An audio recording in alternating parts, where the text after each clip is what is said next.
Welcome, everyone, to the Florida Historic Capitol Museum. I am delighted to be broadcasting live with you this evening for Historic Preservation Month. We're joined tonight by special guests from Connecticut's Old State House, and tonight we're going to spend some time together sharing these wonderful historic spaces here at the Historic Capitol and in Connecticut. For those of you who have participated in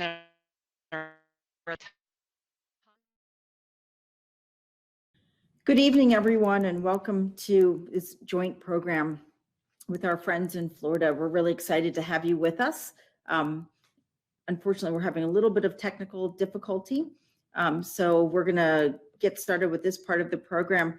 My name is Rebecca Tabor. I'm the head of public programs here at Connecticut's Old State House, and we're very happy to be able to welcome you to this special program today. And we would encourage everyone to fill out the survey that will be posted in the comments.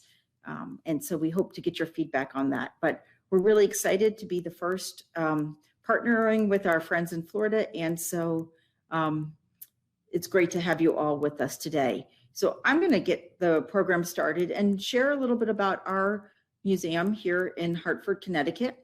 We encourage people to come and visit us. We're getting ready this summer to reopen with obviously certain restrictions in place, but we hope you'll come see us this summer very soon. So I'm going to ask for my slides to be brought up, and we'll get started sharing our museum with us.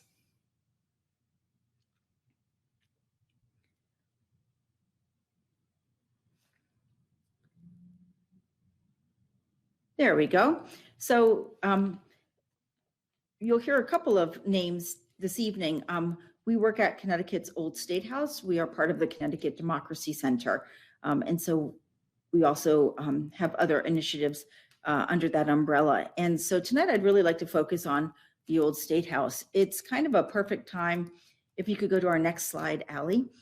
It's a perfect time to talk about the Old State House because this week is our birthday week. 225 years ago, we opened for business. And so it's a perfect time to celebrate Historic Preservation Month. One of the things that's been really interesting in talking to our colleagues in Florida has been discovering some of the similarities between our buildings' shared experience. Our building here in Hartford dates to 1796. It is a National Historic Landmark, but the space we're on is a very historic one. And it actually is, this building that we're in right now is the fourth building that has existed in this space.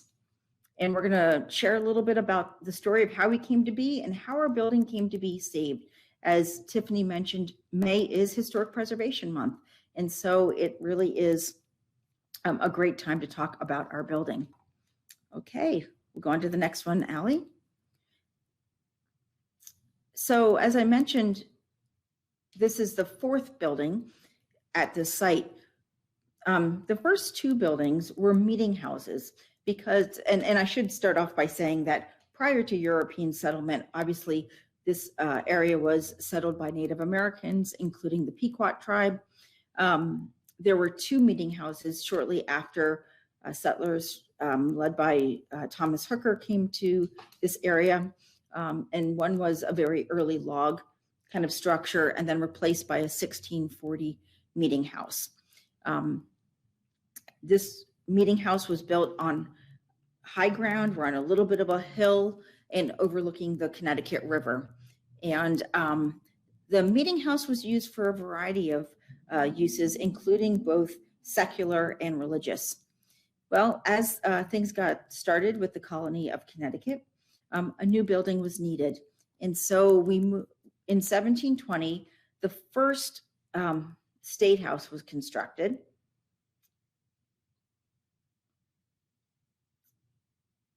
And if you want to bring up the next slide, Allie.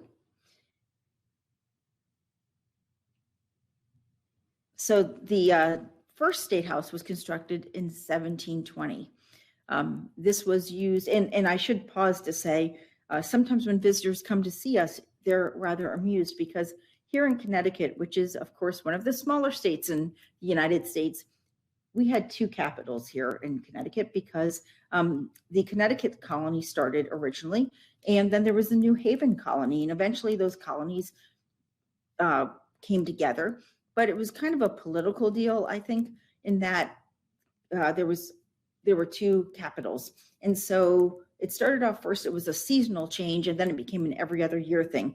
So we had two capitals cities here in Connecticut, and we were one of them. And so this state house that you see pictured was constructed in 1720. And so it would go every other year. Well, this building that you see was actually damaged by fire in 1783. The story goes that perhaps one of someone coming into the building had been a little worse for the wear, celebrating the end of the American Revolution. The building caught on fire. It was severely damaged. The building was repaired, though, and able to be used again. But and this is going to be a common refrain to what my presentation has today, and that is the fact that they needed more space. And so members of the government really started thinking about the need for additional space and the need for a new state house here in Hartford. And of course, in this time, by the 1780s, of course, now we weren't a colony, we were the state of Connecticut, since it was post-revolution. And another refrain that you will hear perhaps in our colleagues' presentation as well, and you'll hear a lot just in terms of history, which is it was hard to get funding. So originally what happened was that, and we can move to the next slide, Allie, the financing for the building that we're in right now came from a variety of sources. Donations poured in, or I don't know if poured is the right word, but some donations did come in, including Jeremiah Wadsworth, who lived down the street here on Main Street. Money that was gifted from the city and the county of Hartford, along with state funds, garnered close to $14,000, but that wasn't enough. So the state tried a lottery, which at the time was a very popular way of raising money. Well, the lottery was pretty near, so that didn't raise enough. So the gentleman who was pictured in this portrait, Jeremiah Halsey, and his colleague, Andrew Ward, proposed to the state of Connecticut that they would get the job done if they got the money from the lottery, and they were given this piece of land called the Gore. And that was just a narrow sliver of land between New York and Pennsylvania that Connecticut claimed.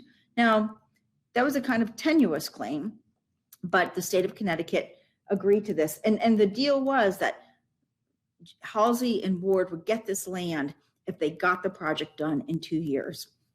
Because construction had already started, it was getting delayed. And so Halsey and Ward, they organized a company and they sold shares to this land. And they got the job done. The building was completed in 1796. The only problem, though, was that the Gore was then deemed to not belong to Connecticut. So that really left Halsey, because Ward had already had disappeared from the scene by then, Halsey was kind of left holding the bag a little bit in terms of having to pay for the project. He was eventually reimbursed for the money he spent, but not really reimbursed for his time. What you see, the image that you see, is a portrait of Jeremiah Halsey, and it was painted by Joseph Stewart. And we're going to talk about Mr. Stewart because he's very closely connected to Connecticut's old state house. But what's really cool about this picture is look closely. Look closely in the background, in that little window. And what you will see there, and if you want to go ahead, Allie, to the next slide, what you will see there is one of the earliest known images of Connecticut's old state house. And if you look very closely, you can, if you think back in your mind to what the original image was as to what you see now, or what you see here, I should say, it's rather different. First of all, you'll notice that there's no cupola. There's just a hip roof that you see. The fence is also different. It's a white fence. And one thing I should mention is the fact that, and you'll see a picture a little bit later that shows it a little bit more. If you come to Hartford to see our building, you'll notice that one side of the building faces Main Street and the other faces this lawn area. And the lawn area, the east side of the building, was the original front of the building because that's what faced the Connecticut River. A lot of people were traveling by river, by water, and it was the building, as I mentioned before, with the meeting house, it was on a hill, so you would approach from the river. So it gave a sense of grandeur as you were approaching to the State House. A couple of interesting things to mention about our building. The architect for the building is believed to be Charles Bulfinch, who is a little bit more famous for his role in designing the Boston State House. There's some evidence based on a letter, some other evidence that suggests that Bulfinch's first public commission was our building, which is pretty neat. And then the other thing to mention is that our building housed all three branches of government, and we're going to talk a little bit more about that. But as you're looking at the building in this image, to the left, and I should start off by saying that the brick, the building is made out of brick and brownstone. The brownstone comes from Portland, Connecticut, but you'll see kind of that arcade with the arches that was open to the elements in 1796, so it was kind of a breezeway. There was a staircase in that center area, and to the left on the first floor belonged kind of executive-based offices, although not the governor didn't have an office until later, and we'll talk about that in a second. He actually didn't get an office till 20 years after the building was completed.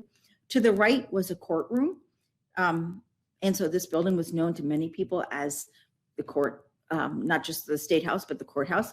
And then on the second floor were the legislative chambers, what served as the House chamber, and then what became the Senate. Originally was housed the Governor's Council.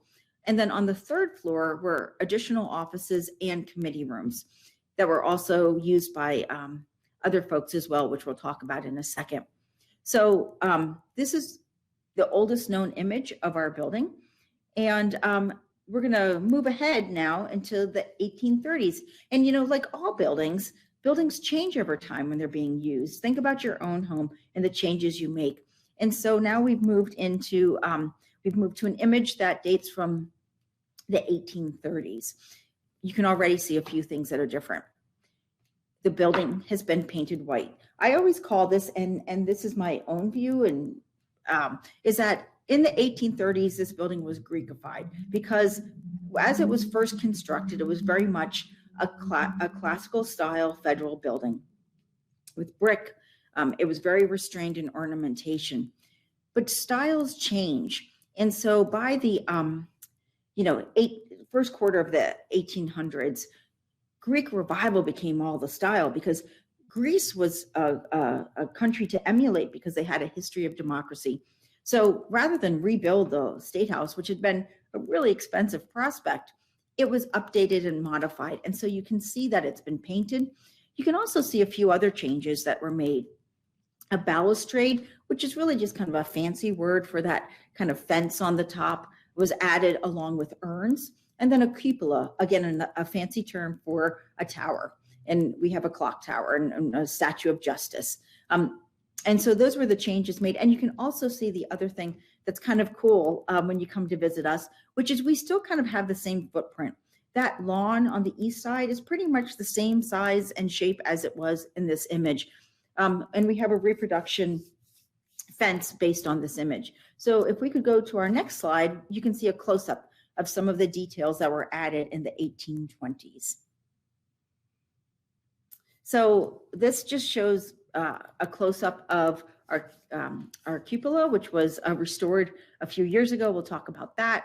and regilded, and also the Statue of Justice that was on top of the building. It originally faced east, so towards the river, because of course, as I mentioned, that's the front of our building. The original Statue of Justice was brought inside in the 1970s because she's actually made out of wood, and for those of us who live in New England and get to enjoy the freeze thaw experience that we go through every winter, she was a little worse than for the wear. And so she was brought inside. And so those were the changes that were made to our building in the course of the first quarter of the 19th century. Now, as time progressed, you will find complaints from legislators over the building is too small, we need more space. And then another debate was going on. And that debate had to do with the fact that it was really getting expensive to move the Capitol every other year because you had to pack up everything. So debate was going on about choosing one Capitol for the state of Connecticut. Hartford put in a bid. They offered to help pay for the building, and it went to vote. And in 1873, Hartford was named the sole capital. That took effect in a couple years later. And so this building served as the sole state capital for 3 years. And we're going to move ahead and we're going to talk about our current state capital because, of course, more space was needed. And so Richard Upjohn was selected to be the architect for what is our current state capital. The General Assembly approved plans for this building, very high Gothic, expressive, exuberant building. And so what happened to our building at that time is that in 1878, we went through a period of renovation for about a year in preparation for the state capitol to become City Hall. And if you want to move ahead to that slide. So I'm not going to go through all the changes because there were a number of them, but one of the most important changes was they painted the building again. You can't see it because this isn't colorized, but it was attractive shades of mustard yellow and brown, perhaps, bless the Victorians and their color schemes. And one of the other big changes was in the courtroom. The courtroom was basically chopped up to provide office space. And so like the governor's office became the mayor's office. And one of the things that you might notice in this image is that this image was taken from Main Street. And what you'll see is where that beautiful lawn was, there is now this Second Empire building right behind it. And that was a new post office. And we'll get a close-up of that. So what you see here is a post office that was added and completed in 1882. The fence was removed at that time. And not only was it a post office, it served as the U.S. District Court for several years. And, as soon as the building became City Hall, there were already calls for the fact that they needed more space for City Hall.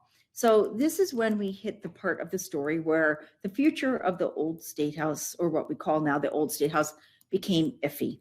And, I think one of the really strong stories of the preservation of Connecticut's old State House has to do with civic action and people caring about the space and caring about keeping it. And one of those people was Emily Holcomb. So Emily Seymour Goodwin Holcomb was really important in the saving of this building. As far back as 05, the Municipal Arts Society published a letter saying that you need to save the State House, the old State House. By 1911, kind of the using this building as the City Hall was really deemed obsolete. There was talk about a need for a new City Hall. And Emily Holcomb, on behalf of the Society of Colonial Dames, pledged $10,000 towards saving this building. Around the same time, the Hartford Courant, our local newspaper, ran an essay for kids on why we needed to save the State House. And, you know, at this time, there was discussion about truly just pulling down the old State House, using this building for something else. And it really brought together a lot of civic and patriotic organizations from all over Hartford who wanted to save this building. And so, you know, and one of the real issues, and so I should say that a new city hall was constructed. It was partially paid for by a native son of Hartford, J.P. Morgan. And so that opened in 1915. So the question became, what do you do with this building? And so if you take a look at our next slide, you'll see that during World War I, and this is from World War II, but during World War I, the building was used to sell Liberty loans. It was used for meetings, and war bonds were sold here, public restrooms, historical exhibitions. But, you know, the building was in pretty tough shape, and still its future was uncertain. And then a former governor of Connecticut named Morgan Buckley got involved, and he got involved in 1970. He pledged $5,000, and he said that he would get 10 other people to pledge the same amount in 2 weeks. They were called the Bullfinch 10, and they helped provide the money to save this building. So the first restoration of Connecticut's old State House took place during this period. There was a new slate roof added, structural steel for the roof and the floors, colonial revival woodwork for the halls and courtroom, because remember the courtroom had been turned into offices, and new staircases for the building. Well, still the question really was, what do you use this building for? It was used for meetings.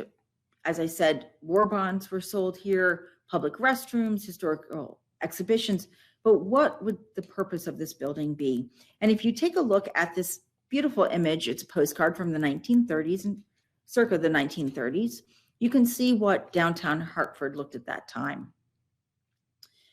Moving ahead to the 1950s, it was at that time that in 1959 that the city of Hartford came to an agreement with Connecticut Historical Society.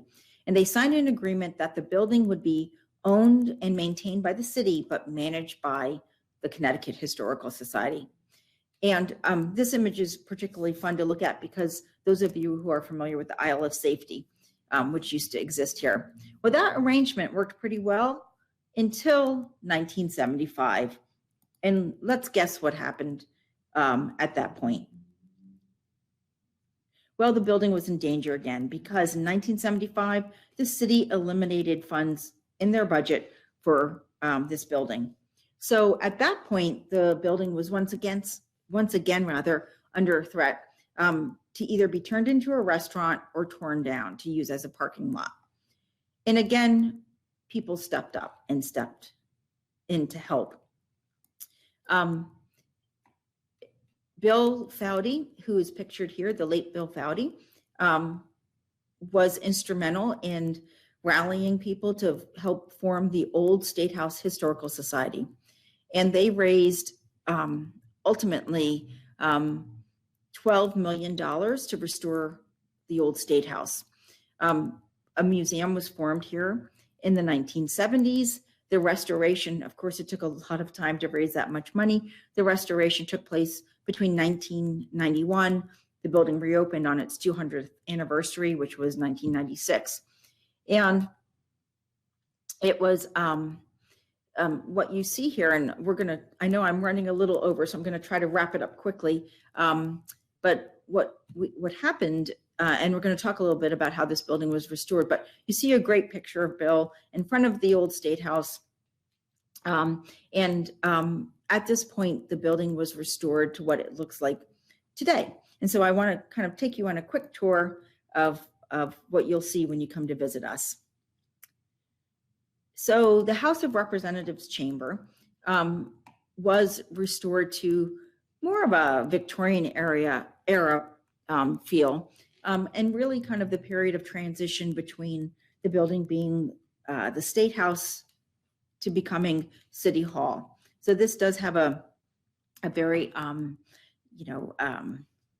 mid to late 19th century feel. The desks and chairs that you see there date to the 1870s. There were a whole bunch of different styles, and if you go to the current state capitol, you'll see similar ones there. Moving, and if you look back to the back up, we just looked at the dais side of the building. If you turn around and look at the back, you'll see that this room was always meant to be open to we the people, because there is a balcony there.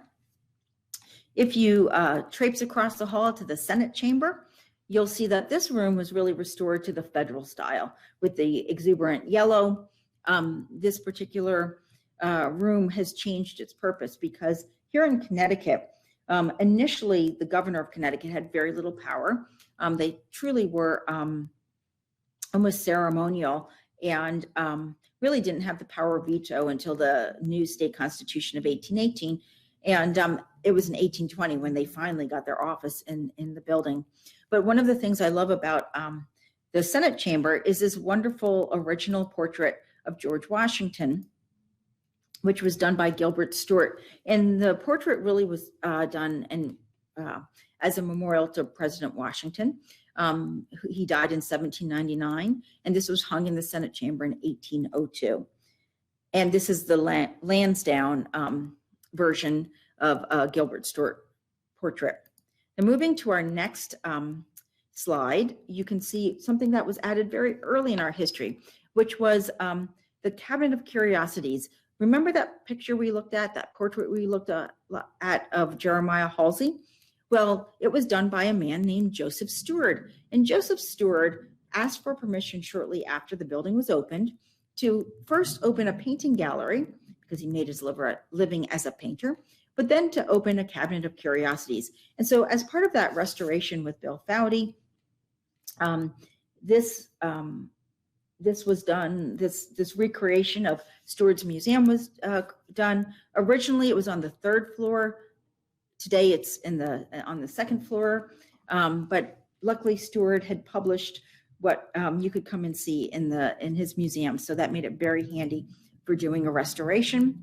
And then on the 1st floor was located the courtroom. We don't have time to talk about it tonight, but one of the most famous cases that was heard here was one of the hearings having to do with the Amistad trial. And this space it's very much a colonial revival space because it had been so impacted by the changes of the building when this building became City Hall. So, and this is where normally we do our public programs when we're able to be together. And then we're going to pop over to the governor's office. This space was carved out of what was the treasurer's office originally. What you see now today is obviously not what it looked like in 1820, but it's a modern recreation because here at Connecticut's Old State House, we have a number of signature programs, including the Connecticut Kid Governor program. And so this is where the Office of the Kid Governor is located. And I should mention, to kind of bring you to present day, so the Old State House Historical Association cared for the building for a number of decades, and until 2002, when the Connecticut Historical Society again became stewards of this building. And in 2008, the Connecticut General Assembly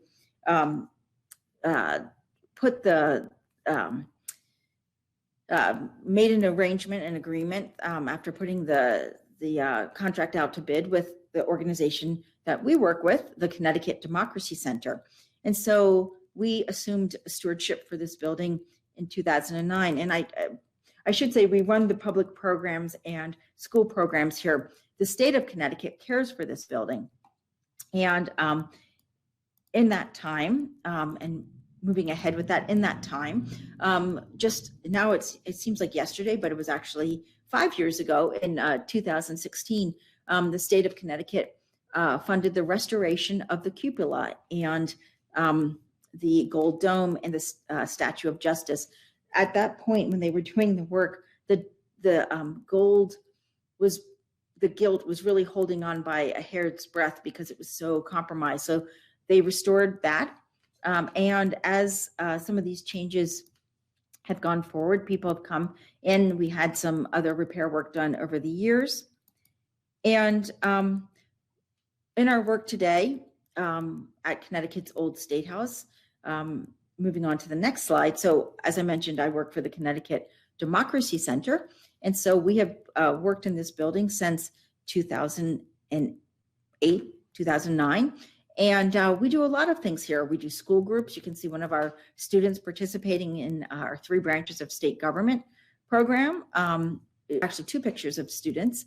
And also we do public programs in our courtroom. So there's a lot of life here.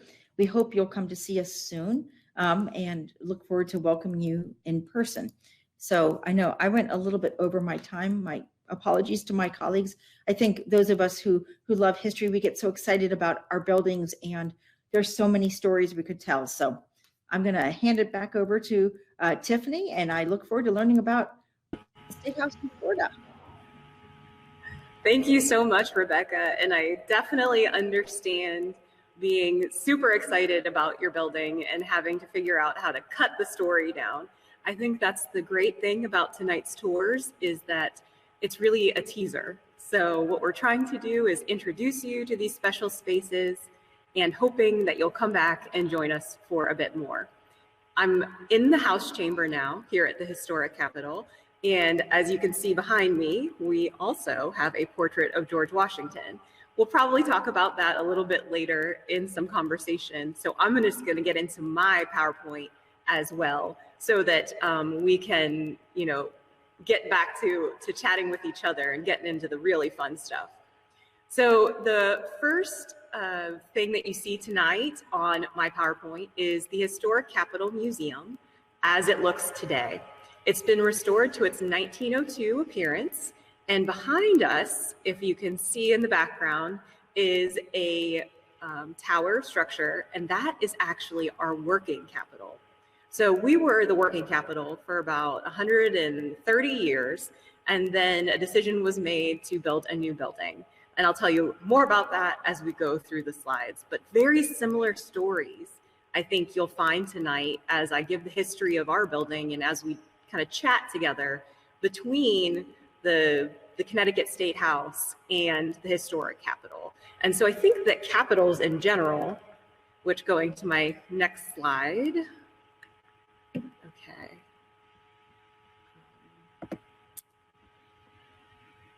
Let me just make sure that it will do it.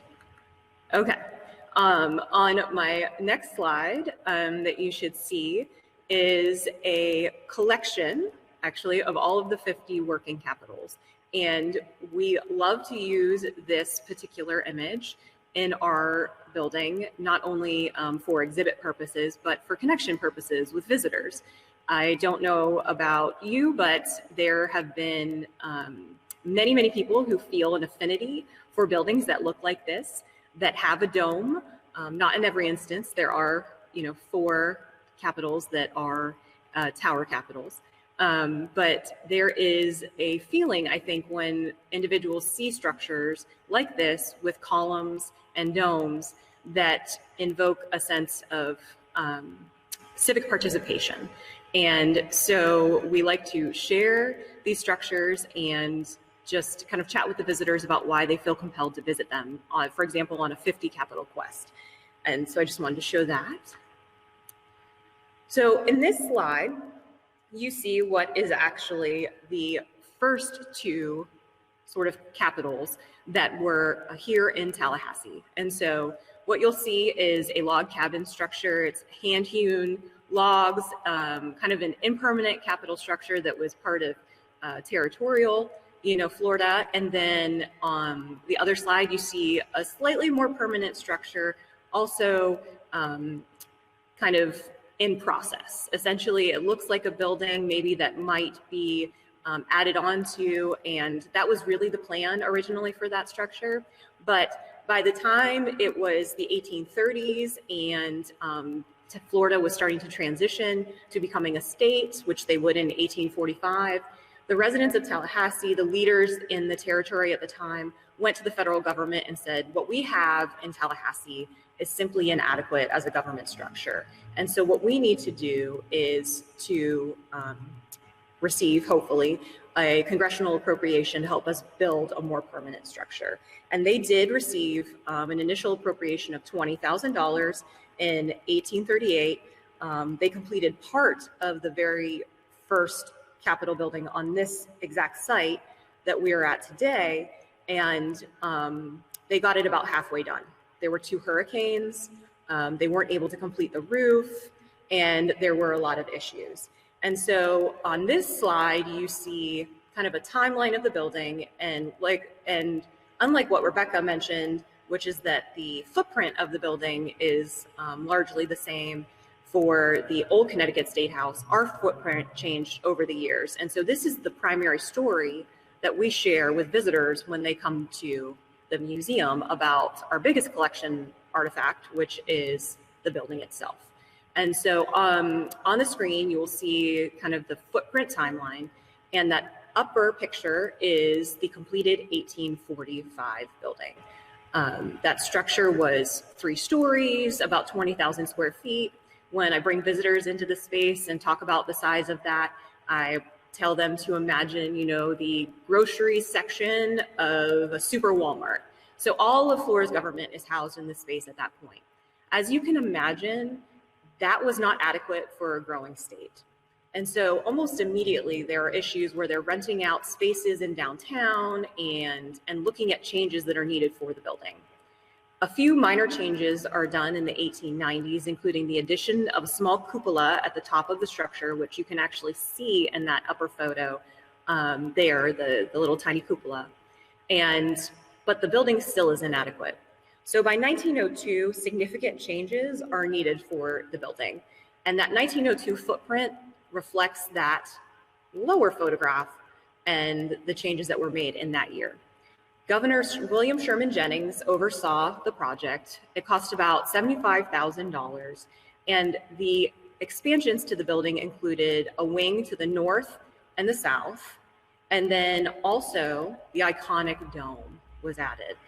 When that exterior dome was added that you can see in that photo, there was also an interior dome that was added, which was the rotunda area where I was earlier, where unfortunately you only were able to spend a couple of minutes with me. But we'll talk a little bit more about that space in just a moment. In addition to that interior dome and the exterior dome, some other significant changes were done in the building, including widespread electricity. So there's electrical fixtures that are added throughout the space, expansions of the House and Senate chambers, as well as steam radiators being added for heat at the time, definitely considered very fancy and appropriate for the period, and indoor plumbing. So extensive indoor plumbing was added as well. So definitely an upgrade for the legislators who were, using this space. And then on this slide, you see the transition. So as soon as 1902, the building is completed, almost again, which this is a story that is repeated throughout the history of the Capitol, the space is inadequate. So they start to run out of the space again. The Supreme Court has moved out by the 1920s into their own space, so they're no longer housed here, but there's just not enough space for the growing government here in Tallahassee and for Florida. And so they decide then to add on to the building, and they put east and west wings towards the front and the back, to pull the facades kind of out and extend the building that way. And then again, there are 2 more additions that occur, and the building gets to its biggest footprint in the 1940s, which is the lower picture on this slide. Now, in this photograph, you see two wings that have been added to the north and to the south. Big, big wings that really expand the building. The thing about that is that the building was expanded in two phases. So actually there was a 1930s expansion that occurred where one wing was built, and then because of the World War II, the second wing was not added until 1947. So there's kind of this transition period for the historic capitol at that point where they're being added onto, but it takes a little bit of time because there isn't the manpower or the supplies, frankly, for that change to occur. Now, after 1947, what happens to Florida is that there is a huge population boom. So there's a couple of things that contribute to this boom. People start moving here in droves. One notably is the end of World War II, and the GI Bills essentially allow and encourage some returning soldiers to move back to Florida, where many of them trained and enjoyed the fine weather. Also, the expansion of the state highway system enables tourism to grow, and so industry in Florida and the economy starts to change. And so the population really starts to grow, and again, the space that is the capital is inadequate for government in its iteration. In fact, it's so bad, but by the 1960s, the building that you see there, while it is marble clad and looks like what you would expect a capitol, a modern sort of capitol to look like, it is so inadequate that there are offices above the chambers in the attics. There are winding stairs throughout the building. The building has necessary repairs that are not being done, but it's just a lot of work that needs to be done. So a decision has to be made. Like Rebecca was pointing out, you reach these periods where there's discussion, not just about what the Capitol will look like and the facility, but where it's located. And so because of that growing population that is in Florida in the 1960s, there's a dual discussion. One, do we move the Capitol? And then two, if we do not move the Capitol, do we build a new one, or do we build onto this older building? And so it's an extensive process that involves a lot of discussion. And that's what all of these next slides are about.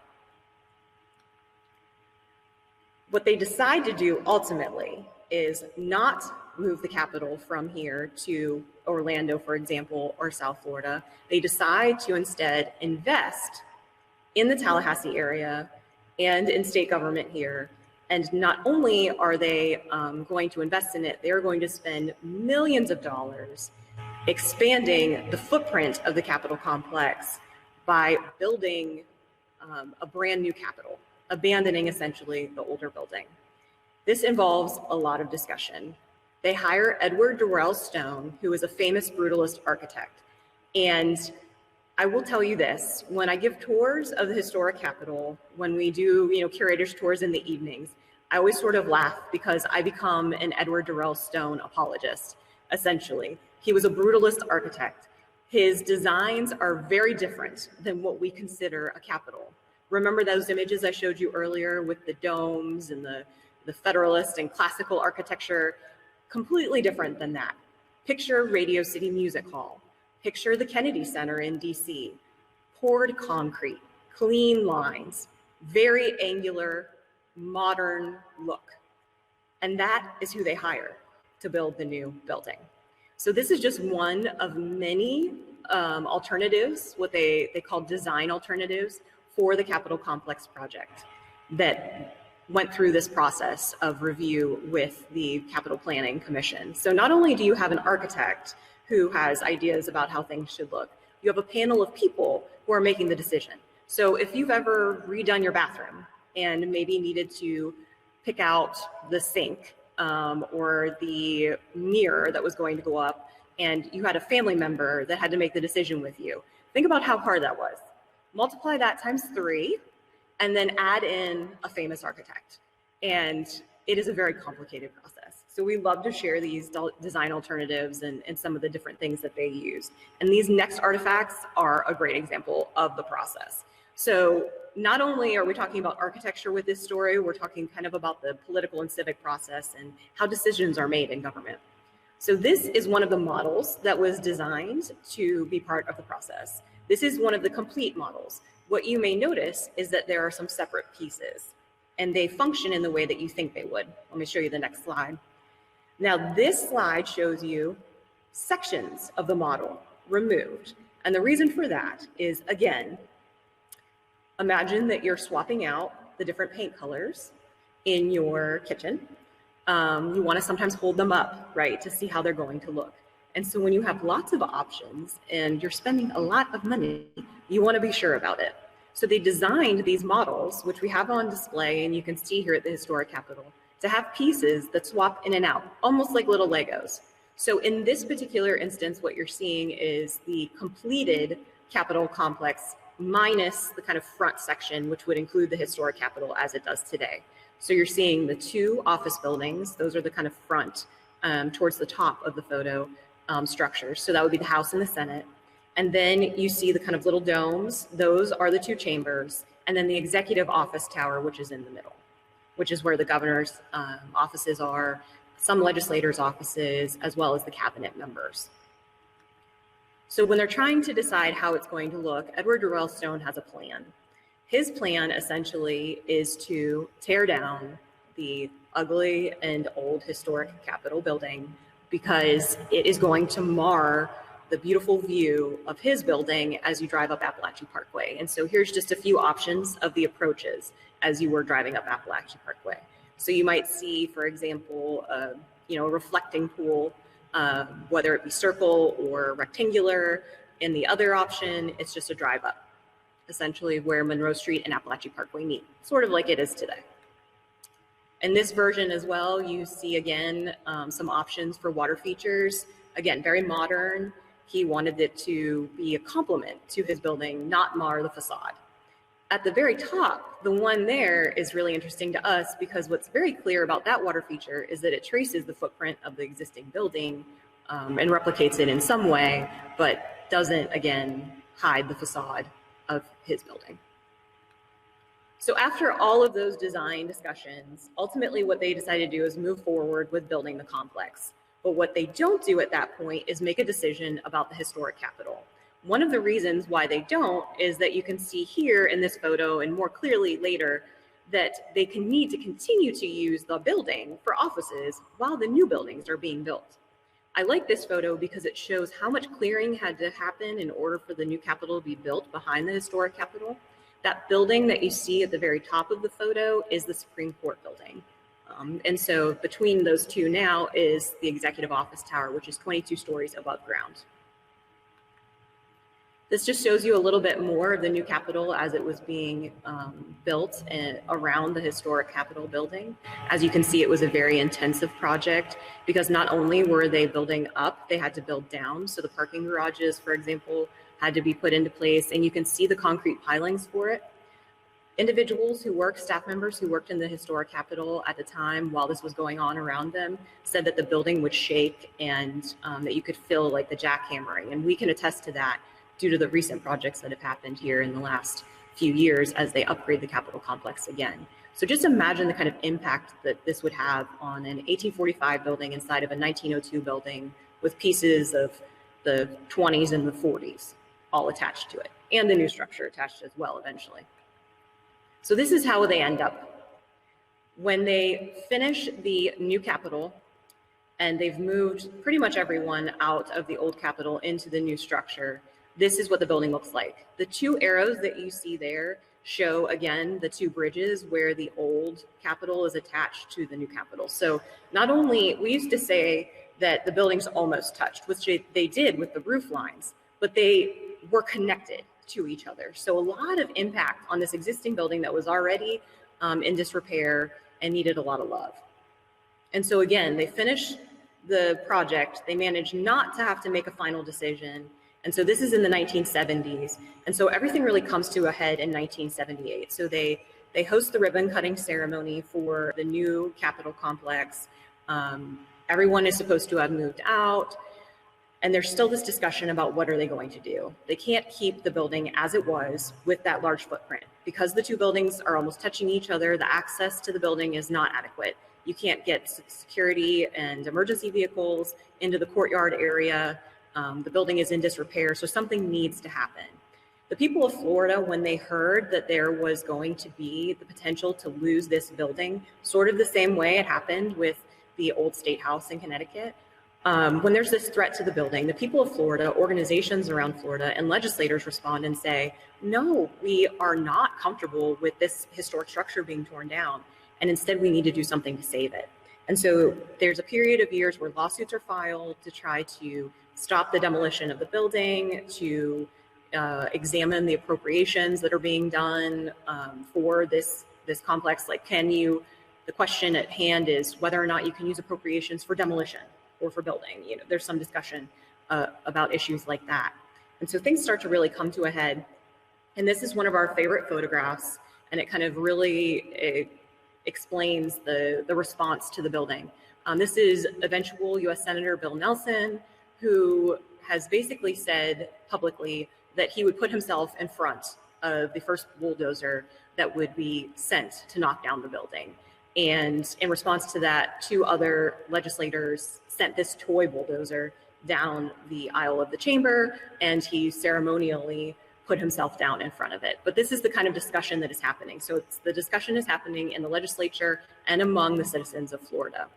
They file petitions to try to save the building, and then it all kind of culminates in this, which is the Save the Historic Capitol Night, which happens on March 30th, 1978. And this was organized by Christy Kuntz, largely, who was the aide to then Secretary of State Bruce Smathers, who was also very adamantly in favor of saving the building.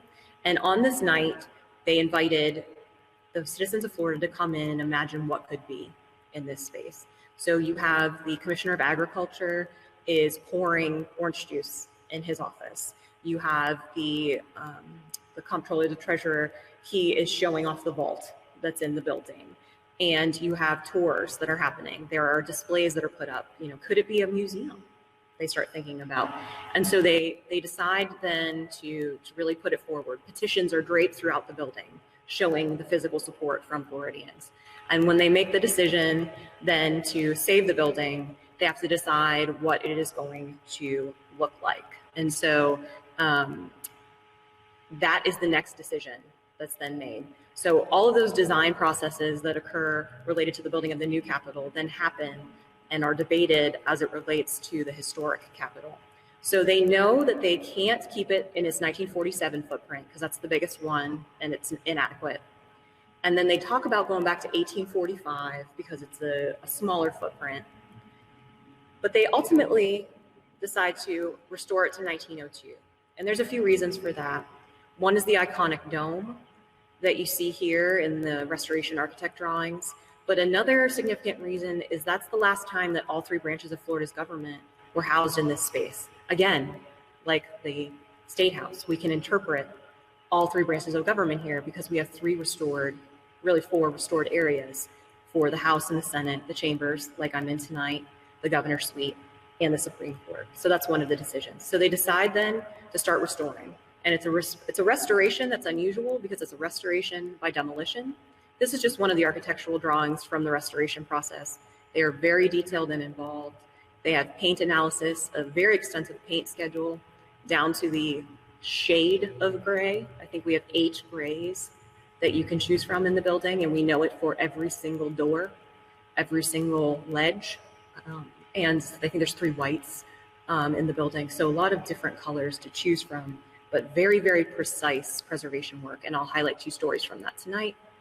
There's the just beginning of it, Florida's Historic Capitol, restoration and process. A few select photos of the restoration by demolition. So unusual in that, you know, typically you think that restoring is going back to what it looked like and it's kind of like adding back to it, which they did do, but they had to strip first. And so you see a little bit of that happening in these images here.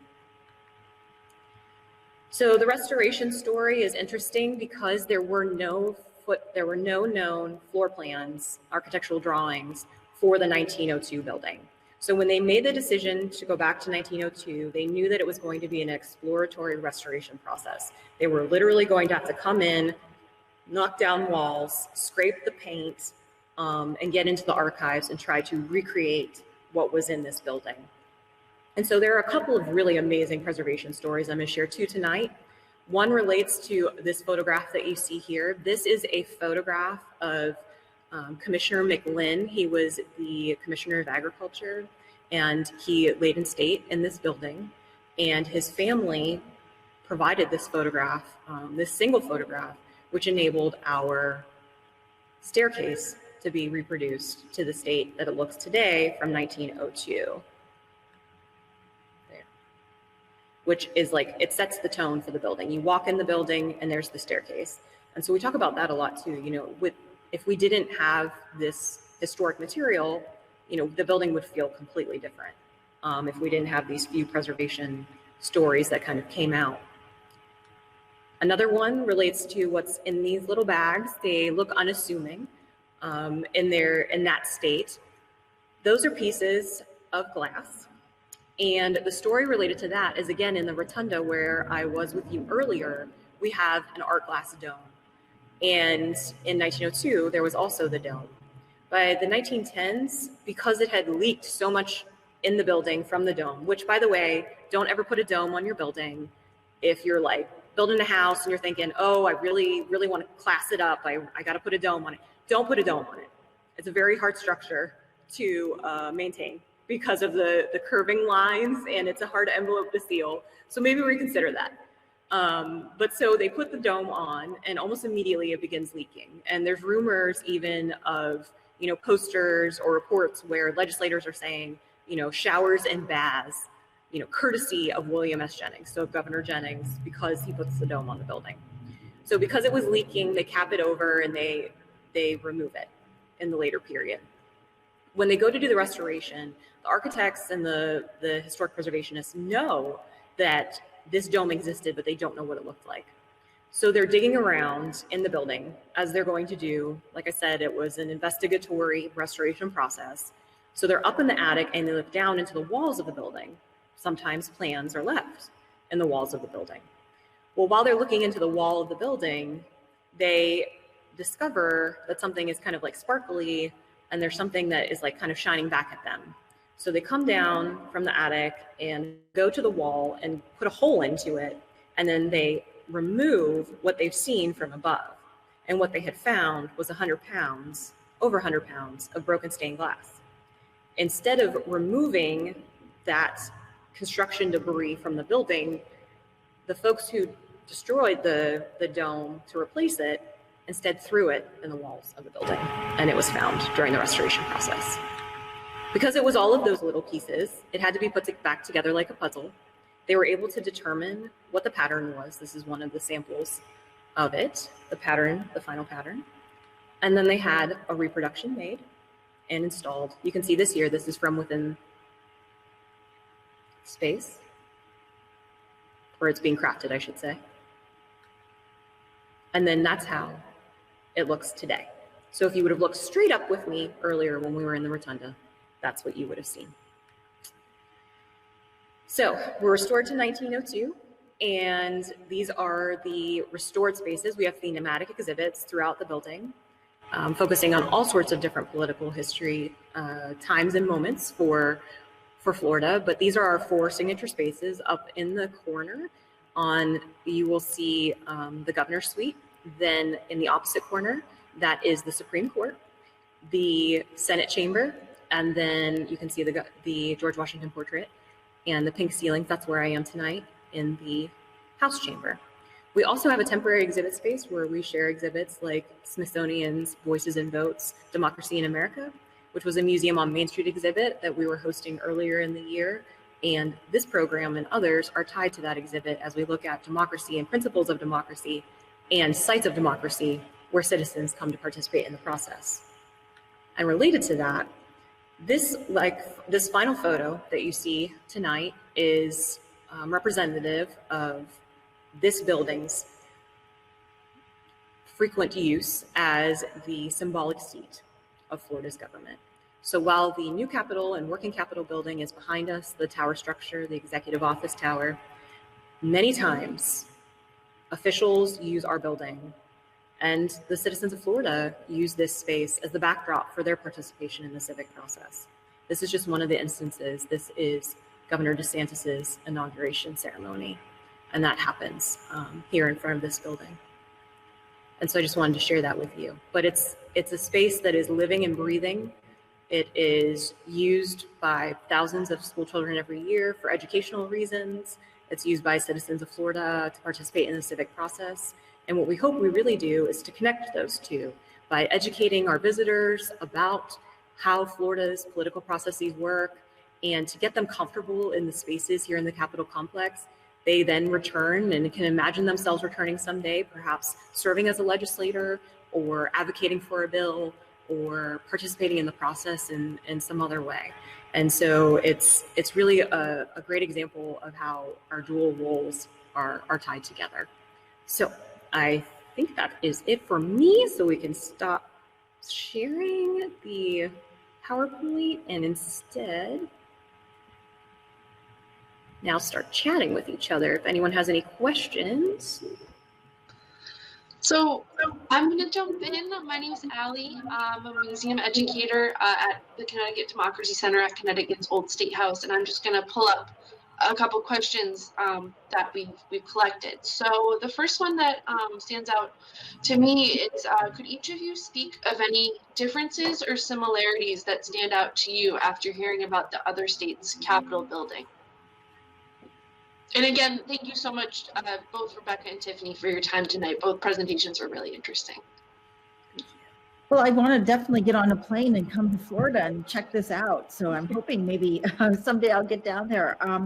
You know, I think as we were talking about doing this program, a couple of things that strike me, and even more so in Tiffany's presentation, which is the whole idea of citizens caring about these historic spaces to save them, because it's part of each state's evolution, and there's something sacred about those spaces that have helped us to propel us to today. I think the fact that we both have our George Washington portraits, and of course Gilbert Stuart, I think if I remember correctly, did 3 different kinds of portraits, and we both have the Lansdowne version, which is kind of neat. And I think also we were talking a little bit about the fact that, and Tiffany, that at your Capitol, that there was actually kind of the precursor of a natural history museum, which I'll let you speak about, but you know, which was really amazing, because I had always thought, oh, well, Stuart's museum is so unique and everything, and then we were talking, and it seems to be something that's fairly common amongst old capitals, and to me, it's always seemed to be part of the state's efforts to educate and give citizens opportunity. But I'll let you talk about that. Yes, I didn't include the photos tonight, but there are some photos on Florida Memory that show the museum that you're referring to. It was, I think, housed here between 1911 and maybe 1920. But the collection that was on display is a natural history collection that was from the Florida Geologic Survey, essentially, that collection. And then it became, as far as we know, part of the Museum of Natural History, which is in Gainesville, and was like the precursor to kind of the main state collection. And so you see in the photo everything you would imagine, like specimen jars and you know, books to be looked at, and so it's very similar to the one that you had as well. So I guess they knew in 1911, you know, what we were going to become, and so they just laid the groundwork and set us up for museum life. So we can take just a couple more questions, and thank you both for your answers. This is a good one. What is your favorite room in your Capitol building? I'll go first on that one. 100%. It's the Rotunda, you know, because the space with the dome, and there are days when the sun shines in from the windows from above and like hit the dome, and then they reflect the colors onto the linoleum floor in the building, and which is unusual too. So many weird things to talk about. The linoleum floor, and it's just beautiful and quiet, and it feels reverent in here. And so that's my favorite space. I would have to say, for me, my favorite space is the Senate chamber, because I love federal style And, I think about the fact in that space that, that was our first kind of national style. And so it was the process of becoming Americans. I also happen to really like yellow for color of a room. And I love the portrait of George Washington. And I think similar to what you just said, Tiffany, when the sun comes in to that space, it's just really beautiful. And, that is a room that really showcases how things change over time and the evolution of where we started with here in Connecticut, where, we kept our same constitution that existed before the revolution, just crossed out mentioning the king, and kept that state constitution until 1818. And at that point, the governor's council became the Senate. The governor got a little more power, and the governor's council had met in private. It was at that time that a railing was added so that we, the people, could come and hear what the Senate was meeting about. So I really enjoy that space. I was going to say, I love that the yellow is so cheery and unexpected. And I think that's the fun thing too about our building, because we have this like baby blue and this kind of pink color, and people think it's, associated with Florida, but it's because it was late Victorian, patriotic colors, but it's just, I think, unexpected, and you think it's going to be super serious because it is a very serious space and very important things happen here. But like the yellow cheery chamber, it's exciting. It's a space with a lot of life. And so I think the colors reflect that. And I think it's really interesting too, as you were talking about the restoration of the building, I think, I think people who maybe aren't as intimately involved with historic preservation don't realize how many choices there are to be made when you're doing a restoration. If we were doing a restoration in 2021, our focus, our mission with the Connecticut Democracy Center is civics and history. So maybe we wouldn't show so much of the City Hall period, and we'd focus just on the state government. But it was really interesting as you were speaking to hear about some of the choices that were made, even about like what time period do you go back to and why do you do that? And I think that's really, I think when visitors come, they find it very interesting because it's not quite so like, oh yes, we're going to do this, but there are a lot of choices as you go through the whole process. And it's ongoing. That's the other thing that we talk about all the time is that, and actually this is perfect because Rotunda Rendezvous is part of that, is that it's not that you find a building, it's in disrepair, you decide to save it, you repair it and restore it, and you're done. It's like, no, if you want to use the space, you have to be continually evaluating how you use it, making sure that it's, kept in repair, and also, continue to use it, because the worst thing you could do is mothball it and not let anyone in, and so that's the thing. It's like restoration and preservation really is these moments where we gather and give the space purpose, I think. And yeah, you have to keep working at it. It's not just you cut the ribbon and it's over. It's every single day, yeah, making choices, like you said, to use the space, repair the space, or find new use for it. So. And I think you bring up a really important point, Tiffany, which is the fact that democracy is participatory. And, for us, we're considered part of the state capitol complex, although we're not as close as your building is to the current one. There's a little bit of a jaunt through Bushnell Park. But, here we do public programs and school programs that focus on the three branches of state government. We really focus on that. And we're still used by people when there are protests or, wanting to celebrate something. People can rent the building, things like that. And I think, it's so important for these spaces to continue to be used because, they really reflect the need for citizens to be engaged in their government and their democracy, just as and so I think it really gives our buildings that are historic, that can speak to things that have happened in the past, but hopefully encourage people to participate in the future. Well, and I think they're both very physical representations of citizens participating in the process by advocating for the saving of these structures. So, I mean, just at the very basic level, they represent that by existing. That's really true. Here in Connecticut, none of the New Haven capitals exist. So this is the oldest existing capital in our state.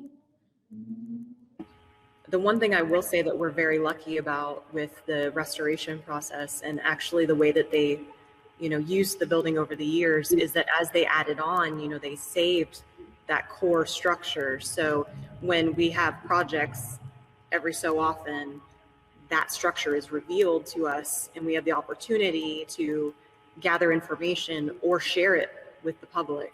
And so one of the things we were able to do as part of a project a few years ago is to expose the 1845 brick and, be able to make a direct and tangible connection to the enslaved artisans who worked on the building. Because it was built, in the 1845, that core part of the building. And so we're able, through research and documents, to tie people to this building. And it's just a really significant part of Tallahassee's history and this history that we have the opportunity to interpret tangibly because of the way the building was, adapted over the years. And so that's been really incredible. Like you said, it's amazing to have it, the artifact. And I think the other thing that struck me, because we have something similar in Connecticut, Hartford is pretty much in the center of our state, not directly, but it's not our biggest city. That would be Bridgeport. And I think it's interesting to see the choices made for where to have a capital, and that you also in Florida went through that process of, do we really want to have it in that city? Because P.T. Barnum, who is known for many things, including his circus, but also he served as a legislator in the 1800s, mid 1800s. But he wanted, when they were talking about moving the capital, he nominated his adopted hometown of Bridgeport, that he thought it should be moved there, which he obviously didn't win that one, but. It's a discussion we continue to have today. So it's certainly historically relevant in a thread that we can follow. So it's really very interesting to look at the historic and listen to the historic, arguments, and then hear similar arguments today. So a lot of choices have to be made, and that's part of the process too, right? How do you make, like you said, with the design choices, but when you're making government decisions on behalf of thousands and millions of people, how do you make the right decisions? And there's a lot of information and a lot of people and a lot of voices that participate. And so how do you accommodate all of those?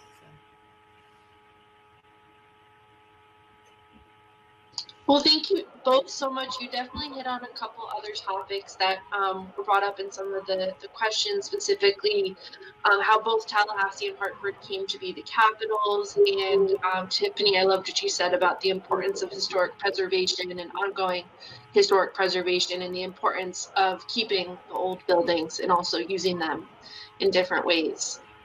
Rebecca, do you want to say a few words? Just that it's really delightful to get to celebrate Historic Preservation Month. We do, I kind of chuckled, Tiffany, when you were talking about those visitors who are trying to visit all 50 state capitals. And I loved the image that you shared because it, once you kind of get into it, it is really fun to see the similarities and differences. And I'm dying to see your new capital because that's so different from my experience with some of the capitals that I've seen. But these are really, historic preservation is really an important thing because these spaces speak to the people of the past and choices and evolution and where we got to where we are today. And they're also really magnificent structures to walk through. And I certainly feel privileged to come to the Old State House as part of my work and get to interpret such a fabulous building. And I just want to say thank you for inviting us to be part of the room. It's been delightful.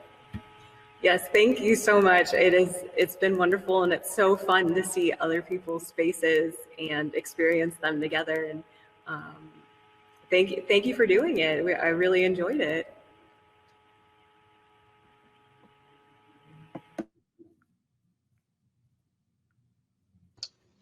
I was muted, but I was just going to say thank you both, and thanks to everybody who tuned in. We look forward to having more programs in the future, and thank you. And please fill out your survey. Yes.